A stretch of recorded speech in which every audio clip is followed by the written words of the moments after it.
diminuer son stress. Tu sais que parfois tu es stressé, parfois tu es inquiet, parfois tu es un peu traumatisé même à cause de certaines situations et évidemment par définition ça te paralyse. Ça t'empêche de faire d'autres choses ou même des actions que à la base avant tu voulais faire.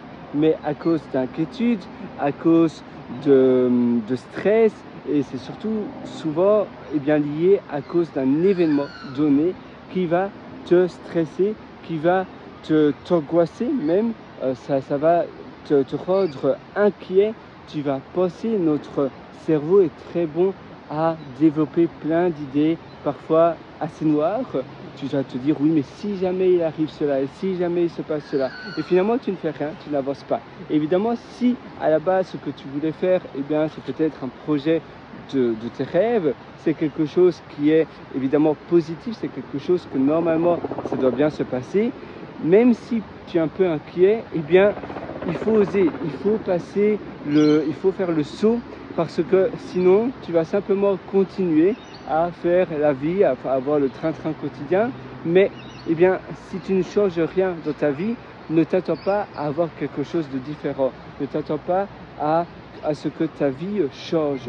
Il faut passer à l'action, il faut faire des choses différentes, surtout si c'est des choses où tu penses que tu risques de regretter cela si tu ne le fais pas. Donc il faut y aller, il faut te dire bon d'accord, qu'est-ce que je peux faire également à la place pour me protéger si jamais il y a quelque chose qui m'arrive, si jamais ça ne se passe pas comme prévu, si peut-être tu as déjà une famille, là tu pourrais éventuellement, je ne sais pas si tu veux créer une société qui demande pas mal de capital, tu peux déjà peut-être t'associer avec quelqu'un d'autre, ça va peut-être diminuer déjà les risques. Tu ne vas pas avoir toute ta responsabilité sur toi, mais ça va être divisé sur 2 personnes. Et évidemment, il faut bien s'entendre avec son associé, signer des contrats, signer évidemment quand tu crées une société, tu as pas mal de papiers à signer, tu as pas mal de termes à signer que tu dois aller chez le notaire. Ça dépend des pays, bien évidemment, mais dans certains pays, tu dois signer cela.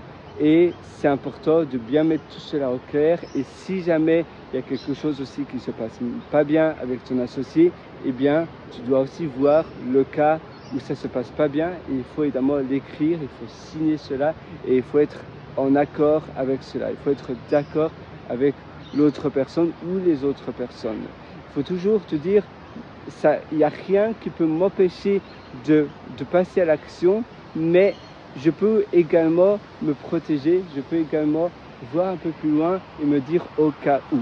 Mais l'excuse ou se dire oh non c'est trop compliqué, je ne fais rien, je reste stagnant, je reste où j'étais, ça c'est le pire des scénarios.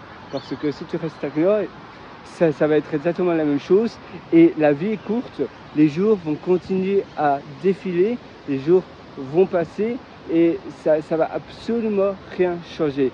Il faut simplement te dire, je passe à l'action, mais d'accord, je suis inquiet, je suis peut-être assez anxieux, qu'est-ce que je peux faire également pour diminuer cette toxicité? Quelles sont les autres choses que je peux mettre en place pour pouvoir me rassurer, pour pouvoir finalement bien me sortir, pour ne pas mettre tout ce que j'ai, tout mon patrimoine en jeu dans ce que moi je veux réaliser. Et tu verras, ça change tout. Premièrement, tu vas passer à l'action beaucoup plus rapidement et deuxièmement, tu vas être serein.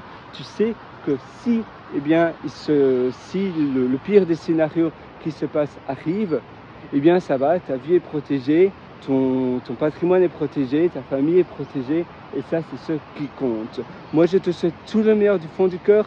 Si tu veux aller encore plus loin dans ton amélioration, je t'ai concocté pas mal d'ateliers qui se trouvent sur mon site pierrelorateur.com, c'est pierrewrit.com. Je te souhaite une excellente journée sur ce. Ciao.